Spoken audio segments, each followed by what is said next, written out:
Ok,យើងតមេរៀនទៀតតកតងជាមួយនឹងការងារទេរ៉ានៅក្នុងលំហាត់មុនមេរៀនមុនដែលខ្ញុំបញ្យល់នោះខ្ញុំបានលុបទ្វារ3នេះចោលណាអញ្ចឹងអ្នកនរអាចលុបចោលផងណាខ្ញុំភ្លេចលុបកន្លែងនេះ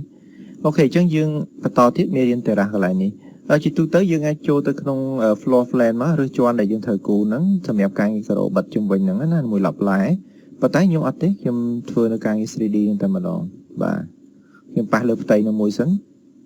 ខ្ញុំដឹងថាវានៅជាន់ទី4ណាអញ្ចឹងខ្ញុំចូលទៅក្នុង architecture ហើយយកពាក្យថា set ហើយខ្ញុំរើសជាន់ទី4ភ្លាមបាទ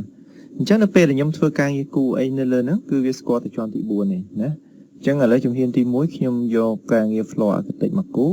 ហើយរើសប្រភេទហ្នឹងឯ S1 ហ្នឹងដដែលអញ្ចឹងខ្ញុំយក line មកគូ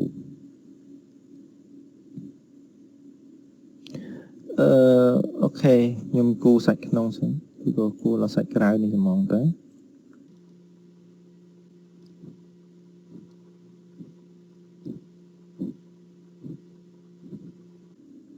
អូខេប៉ុណ្ណឹងសិន